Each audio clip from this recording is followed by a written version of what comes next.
I think the 1951 and Refugee Convention that determines that once you seek asylum in any country, you should stay in that country, protects refugees from being returned to countries where they risk being persecuted.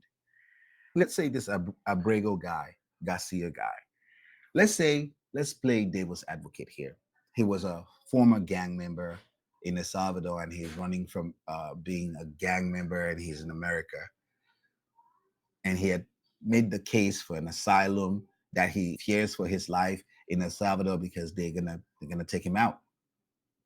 America has a right and a duty to listen to him and establish if that fear is credible or BS. That's the job of the courts and the immigration offices to determine if that fear is a credible fear, he has a reasonable fear of his life, and we can't send him back because they're going to kill him. I think it's a refugee convention, but I could Google it, but it's not going to be on this show.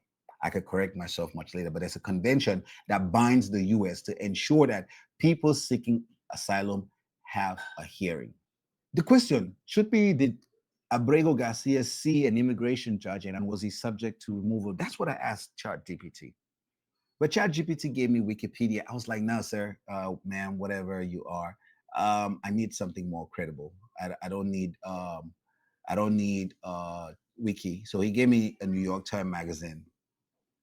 It's liberal. There's some other KPTV. I don't know these people. 14 News.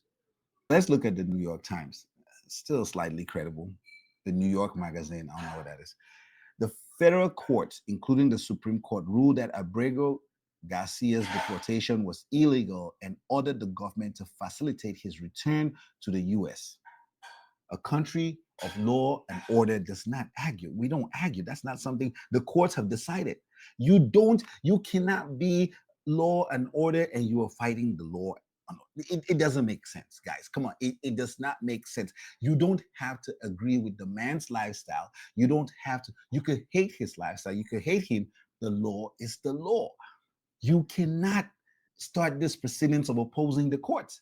That is tyranny. And that's what we're getting into.